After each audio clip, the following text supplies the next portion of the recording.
Oops, that's not your class. That's your class. All right. Talking about World War II battles. So let's start with kind of an overview of World War II. Grand total, the war, depending on who you ask, averages about 6 years long. For the US, it's a little bit shorter because we entered the war later. For some places in Asia, it's a little bit longer because of Japanese actions going on in Asia all the way back to the early 1900s. But if we're just kind of taking averages, we're talking 6 years of fighting on 6 out of our 7 continents. So a huge number of countries are going to be involved in this fighting, whether there's fighting in their countries, whether they're providing soldiers, they're providing money, weapons, whatever the case may be, getting conquered by somebody else. You can see on this map, unless you are this beige color, like here, like Argentina and Chile and stuff like that, um, Spain, Portugal, Saudi Arabia, Turkey, those kinds of areas. Unless you're that color, then you are somehow involved in World War II. All right, the beige is the neutral color. Because of how extensive this war is, officially, the number of deaths is 75 million people. 75 million people. But in reality, that number is probably higher because the number of people that get affected, not directly by bullets, but by things that the war caused, that is a number that we don't know, because we know there's probably more people that died of starvation and dehydration, heat stroke, exposure, hypothermia, all of that sort of stuff is going to add to that death toll in a way that we just can't calculate. So then when we talk about the impacts of World War II, we're not just talking about the people that die from the bullets and the bombs and all of that sort of stuff. We're talking about civilian casualties as well. And those are going to be incredibly high during this war. And those are a lot of the numbers that we don't particularly know. Both sides are going to affect civilians. So whether you're the Axis powers or the Allied powers, you're going to be involved in killing civilians during this war. No one is innocent from that. All right. So that the civilian casualties during World War II are going to be incredibly, incredibly high, higher than the other wars that we've been involved in. When we're looking at battles, we're just going to hit the highlights and the major turning points of the war, not every single battle in the war. So rest assured. But that is one thing to think about, is as all of these battles are going on, there are civilians that are caught in the crossfire most of the time that are being hurt as well, even if they're just getting killed or their houses are being destroyed or whatever. And that happens, like I said, on both sides of this conflict. So we've got a lot of ground to cover, and we're just going to kind of try and kind of boil it down to its essentials. Let's start with the US getting involved in this war. Pearl Harbor happens. Japan does the surprise attack. We declare war, join the Allied powers who have already been fighting for 2 years. We got to get our acts together. We talked about mobilization last class, getting all the factories, making weapons, getting the women to work, all of the propaganda, the stuff with Executive Order 9066 and putting Japanese Americans in internment camps, all of that sort of stuff. That's going to take some time. So even though Pearl Harbor is on December 7th, 1941, it's going to take us, a little over 6 months to really get ourselves ready for this war. And so we're going to start really fighting in 1942. We have to fight what's called a two-fronted war in World War II, which means we're fighting in 2 places at once. And one of your questions is that you have to kind of type in is, why is that so difficult? Because you have to think, we have to fight Germany and Italy over in Europe, while at the same time fighting Japan over in Asia. That means we can't focus 100% on Europe or Asia. We have to divide our attention and our troops and our guns and our bullets and our food and all of that sort of stuff into 2 places that are very, very far away from each other. And doing that is incredibly difficult. It's easier in a war if you can just focus on one spot and fighting one enemy at one point in time. But in World War II, we have to fight in two very, very different locations, and just split kind of all of our resources in order to make sure that we can fight all of the Axis powers. So we're going to be fighting over in Europe. That's where this top picture has to deal with, because there's the Nazi flag that's been captured. And this is what happens to your town when the war rolls through it. You can see how that would affect civilians. And then we have to fight in Asia, which is this picture down here. You can see it looks very, very different from the fighting in the European theater of war. So the U.S. is going to decide, how are we going to start getting involved in this war? Where are we going to start fighting first? Who are we going to go after first? Like, where do you start? Where we're going to start is getting people over to the war in Europe. Europe is where we're going to focus at first. So we need to get stuff from the US across the Atlantic Ocean to Europe. Understandably, the Axis powers do not want us to do that successfully. So Germany in particular is going to fight us in the Atlantic Ocean and try and prevent us from bringing men and materials over to Europe from the United States, making that ocean crossing. And what they use are U-boats or submarines, just like they did in World War I. And they use these submarines to attack our boats from underwater. And in the beginning of the war, they are super effective. Germany and the Nazis, they managed to sink 360 US boats, and we managed to sink 8 of their submarines. 360 to 8. We're not doing very well. And the reason for that is we can't find the submarines. They're underwater. We're on the water in the ships. The submarines or the U-boats are under the water, all right, in the submarines. So we can't hit what we can't see. So we need to find a way to look at and just see where those submarines are. So one of our major inventions during this war, that's not the atomic bomb, is the development of sonar. And sonar, it's like radar, but for the ocean. And what you do is you send a sonic wave, right, noise basically, down into the ocean. If that noise hits something like a submarine, it will bounce back off of it and bounce back to the ship that sent the noise in the first place. The ship will be able to read that reflected noise and tell you where that submarine is underwater. Well, now that we can find these submarines underwater, all of a sudden we're going to be able to find and blow up these submarines of Germany's very, very easily. So after inventing sonar, we end up destroying 70% of the U-boat submarines that Germany is using to destroy our ships going across the Atlantic Ocean. That means our ships are so much safer. They can travel in these little convoys, which are like little groups, because, power in numbers, where there's boats to protect the, like there's a circle of boats around a bunch of other little boats on the inside, and they all travel together, and the boats on the outside protect the boats on the inside, that kind of thing. So between the sonar and going in groups with the convoy system, especially the sonar, we are able to win this battle of the Atlantic and start bringing people and materials successfully over from the US to Europe to start killing Nazis over on that side of the war. But the sonar is really what makes it possible for us to do that, because we can start destroying those German U-boats. Now that we are successfully making it over to the European theater, we have to figure out, where are we going to start fighting the Nazis and the Italian fascists first? And we decide, rather than going straight for Germany and straight for Italy, we're going to start somewhere that needs to be freed from those two Axis powers. We're going to start in North Africa. And this is called Operation Torch. In Operation Torch, we are going to free Northern Africa from Axis control, so the Germans and the Italians.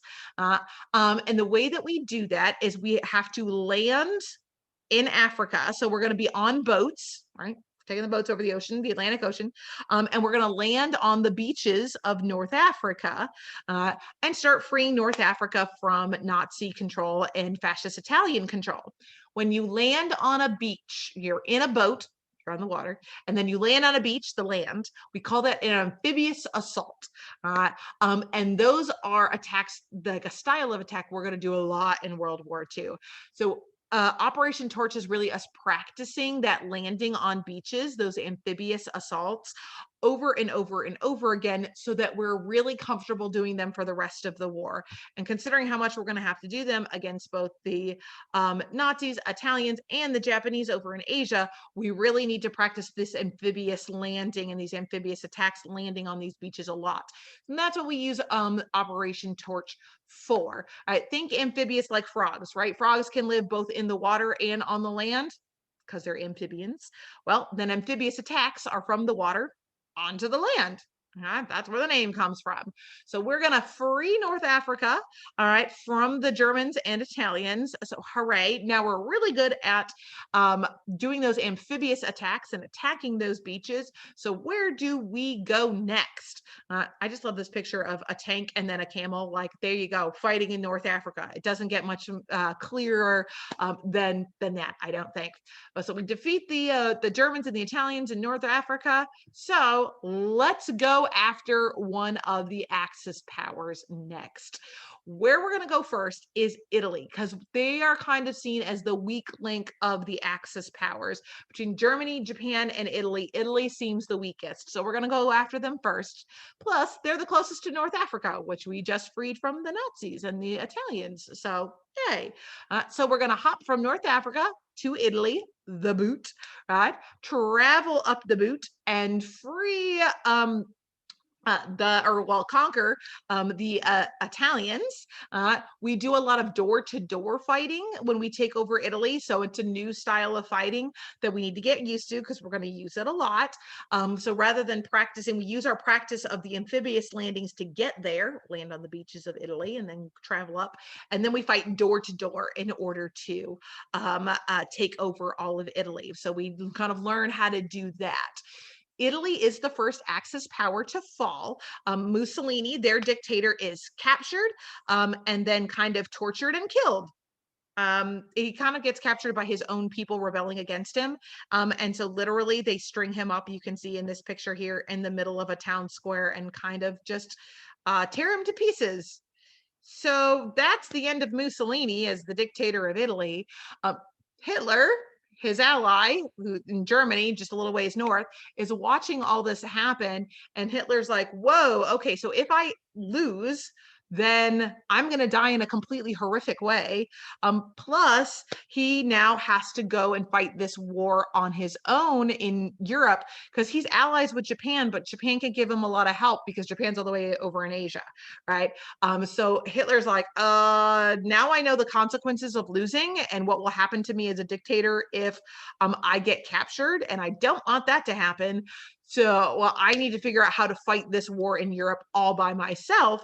And so he's going to start really focusing on trying to fight this war in Europe all by himself because he doesn't have his Italian allies anymore in this situation.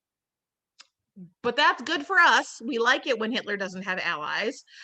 So we're going to start trying to bomb the snot out of Germany. So we just throw gobs and gobs and gobs of bombs at Germany. Day, night, doesn't matter. Military targets, civilian targets. We are just blowing up Germany. We are blowing up the country of Germany.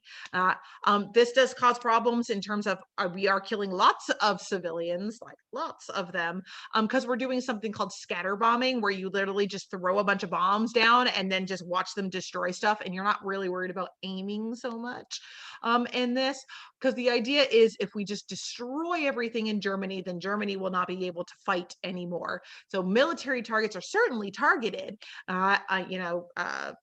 the bases and the railroads and the factories making stuff and all that. But we're also just trying to kind of break the soul of Germany so that they just can't fight effectively anymore and they just lose the will to fight. So this is a German city here. You can see it's been demolished. But there's a lot of, just regular people that live there as well, civilians that are getting killed and losing their homes and stuff as well. So we are bombing the snot out of Germany, us and our allies, for 4 years. And as we do that, we're wearing down Germany. And so it looks like a good time to strike. We're not going to strike Germany like straight at Germany. We're going to kind of go next to them first. And it's probably one of the most famous battles of World War II. That happens kind of next. It's on June 6th of 1944. It's the D-Day invasion or the Normandy invasion. We're finding somewhere we can land, do another one of those amphibious assaults, fight some Nazis, but not quite in Germany yet. So what we're going to do is we're actually going to free the country of France from Nazi control. France had been conquered by the Nazis, and we were like, yo, France is our ally. We should probably go and save them, right? So us and Canada and Great Britain all coordinate together, and we organize together to do an amphibious assault on France to kick the Nazis out of France and save our ally who had been conquered by Nazi Germany. D-Day is the largest amphibious attack that we've ever had in U.S. history, involving 156,000 troops and 7,000 ships. So just the organization it takes to do that is crazy, right? In the end, it's a pretty just brutal battle. It's very deadly for both sides. The Allied powers, including the U.S., lose about 4,500 troops in the battle, but the Germans lose. We don't know exactly how many, anywhere between 4,000 to 9,000 soldiers on their end. And since we're fighting in France to free France from the Nazis, unfortunately, a bunch of French civilians are going to get caught kind of in the middle of all of this fighting with the D-Day invasion, and quite a few of them are killed as well as the fighting, goes through and tries to free France from the Nazis. But in the end, the US does win, all right, along with our allies. We free France from Nazi control. So France is back in the Allied powers, helping us out, and all of those kinds of things. And Germany is now starting to lose. They're losing places they had conquered. They lost North Africa. They've lost Italy as an ally and are trying to fight by themselves. Now they've lost France, which they had controlled. So they're starting to look weak, right? If you want to see a great movie about the D-Day invasion that's very rated R, so do not watch it without parent permission, Saving Private Ryan is really the number one movie that kind of goes over the D-Day invasion and what happens because of it. It's very good, but it's very war movie. So yeah, don't watch it without the permission of somebody who has control over your life. All right. But I do suggest it if you like war movies. So we're winning against Germany and the Nazis. Yay, freeing France. Also very yay. But Hitler's not going to go down without a fight. He knows that he is starting to lose. He's lost France. He's lost his ally Italy. He's lost North Africa. So he's going to try and fight back at this battle called the Battle of the Bulge. And at the Battle of the Bulge, you can see we were making some progress, right? We're going through France, free in France, yay, France. Free in Belgium, yay, Belgium. And we start moving into Germany. Germany freaks out and tries to push back, and they win a little bit of land back. So you can see there's this little like bulge where the Germans were still holding on to some land, and you can see all the little American flags all like attacking that one little bulge. That's the Battle of the Bulge. It happened in the middle of winter time, and so not only are we fighting, against Nazis with guns and bullets and bombs and all that stuff, tanks and airplanes, whatever. But we're also trying to fight the winter time and make sure that people don't die of frostbite and all of that, which a lot of people do on both sides. This battle is pretty intense. 75,000 Americans are killed. You'll notice that's more actually than the D-Day invasion. And between 80 and 100,000 Germans are killed as well. So the death tolls are going up as we fight Germany. But the Battle of the Bulge ends up being really important because between the number of people that Germany lost in the D-Day invasion, all right, when we took back France, and the Battle of the Bulge, Germany's just running out of troops. They just don't have any more that can get killed. And even though America has lost a lot of people and the Allies has lost a lot of people, we still have more guys coming. And since that's true, Hitler realizes that with the loss at the Battle of the Bulge, he just knows he doesn't have enough guys left anymore to win. Uh, and so it is the beginning of the end for Hitler. And we know that we're going to win against Hitler after the Battle of the Bulge. We still have some fighting we have to do, but we just know we have the numbers and the material to overwhelm Nazi Germany. And we know, and Hitler knows, that he just doesn't have the people and the weapons and stuff like that left in order to defend Germany and keep Germany from getting conquered by us and the rest of the Allied powers. So from here on out, the battle after the Battle of the Bulge, the US and the Allied powers, so we know we're going to win in Europe. That means we can switch our attention over to fighting Japan in the Pacific Ocean. So one of the things that we're going to have to do when we fight against Japan is we are over here in Hawaii still. There's Pearl Harbor where it got attacked, right? We've got to make our way to Japan. So to do that, what we're going to do is a tactic called island hopping, where you literally just hop from island to island. Boink, boink, boink, boink, boink, right? Trying to take back all of these little islands from Japan so that you can make sure that you take them all back, you free them all, and you get closer and closer to Japan as you go. And so you can put all of your military bases in all these little bitty islands. And so you're nice and close to Japan and you can bomb it all the time and stuff like that. But that means you need to take over all of these little bitty islands. So again, lots of amphibious assaults. You're on a boat, you land on a beach on an island, you take over the island. Yay, America wins. Right? Then when you hop on a boat, you go to the next island, you get on the beach, you take over the island. Yay, we won again. Right? Get on a boat, get onto the next beach, take over that island, just over and over and over again, trying to kind of hop our way closer and closer to Japan. All right. So we, do all that island hopping, get our way closer and closer to Japan. But it's not all great. It's not all winning in the grand scheme of things. There are some losses for the US. One of the big ones is when we lost to the Philippines. If you remember, the Philippines were owned by the US during this time. Okay. And so when Japan comes to the Philippines and conquers the Philippines, it's actually conquering kind of a part of the United States. And when it does that, it captures a bunch of American soldiers and our Filipino allies, because the Filipino people fought with us during World War II, even though they wanted their freedom from us, and they wanted to be their own country and they didn't want to be a colony. Like Japan was worse. So the Filipino people, they fought alongside the US soldiers. And when the Philippines got conquered, 75,000 Filipino and American soldiers were captured by the Japanese.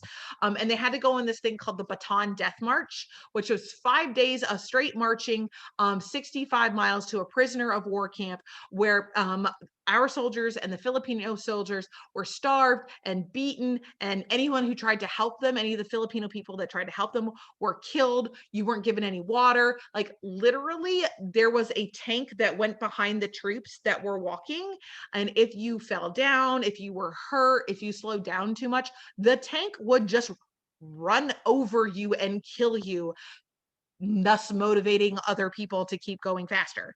Okay. These guys here, you can see they are survivors of the Bataan Death March. Just look at how skin and bones they are. So us and our Filipino allies, we go through this Bataan Death March together. And part of the reason that the Philippines gets its freedom after World War II is that the US is so grateful for their help during World War II, and how they stuck by us with the Bataan Death March and suffered with us in the Bataan Death March, that after World War II, we're like, you know what, Philippines, you have helped us so much. You want your freedom. You deserve it. Here you go. So them suffering with us in this Bataan Death March kind of helped result in the Philippines eventually getting their freedom after World War II, which they had wanted for such a long time. But it's going to take a lot of time for the U.S. to go and save, these Filipino people and the Americans that got captured and had to go on the Bataan Death March and survived it. But we are going to go back and save them eventually. A guy named General MacArthur is the one that's going to do that, one of our major generals in the Pacific. So we end up saving these guys that survived the Bataan Death March, and their Filipino allies. They're going to get their freedom eventually. We got to keep going and fighting Japan. So one of the ways we're going to do that is we got to destroy their stuff and make sure that they can never attack the US. And we're going to do that at the Battle of Midway. All right. Even though we were outnumbered at the Battle of Midway, we knew Japan's plan for the battle before it happened because we had broken their secret code. You know how they could not break ours because we used the Navajo language? Well, we had broken theirs. So we knew exactly what their plan was going to be when they attacked us at Midway. So we kind of set a trap for them because we knew exactly what they were going to do. So we do a surprise attack on them, and we destroy half of their aircraft carriers, which are their most important boats. Everybody's most important boats are their aircraft carriers. So we destroy half of their aircraft carriers. So we just know they can't like attack the US anymore, because the only way they could get planes to the US was on these aircraft carriers to attack the US. Now that they don't really have those aircraft carriers anymore, Japan has to focus on defending themselves rather than attacking the US. So after the Battle of Midway and our surprise attack on them, Japan is now on the defense, having to defend themselves and their islands. They don't have those aircraft carriers to start to attack the US anymore. So we know that we're going to be safe. All right, we don't have to worry about another Pearl Harbor or the US getting attacked or anything like that. We're on the offense attacking Japan, and they're on the defense at this point. So yay, winning a Midway Island. That's a great outcome from that. Now we've got some more islands that we got to take over with this island hopping. Then we've got two more. You should have two more questions. The second to last one deals with the Battle of Iwo Jima, which you might not have heard of, but you might have seen this picture that comes from the Battle of Iwo Jima. It's a really famous flag raising one when we won the battle. So we do an amphibious assault on Iwo Jima to take it back from Japan. We needed it so that we could build runways there so we could take planes and bomb Japan. But Japan told its military on Iwo Jima to defend Iwo Jima to the death. And what that meant for the US is that we literally had to kill almost every single Japanese soldier that was on that island. 20,000 Japanese soldiers were killed by the US and our allies, which is all but 200 Japanese soldiers. There were only 200 that surrendered to the US. So we really learned at the Battle of Iwo Jima that we are going to have to kill literally every single Japanese soldier that we find from here on out, because they just won't surrender. They just refuse to surrender because that's what they've been told. And that's going to mean obviously higher death tolls for us, because we have to root out all of them. So 7,000 Americans died just to get this little tiny island of Iwo Jima. And then we have to hop to the next island, of course. So the battle's not done. We're still trying to make our way to Japan. So the next battle that we're going to have after Iwo Jima is this one called Okinawa. Okinawa is the last major island that we were planning on taking before we actually attacked Japan.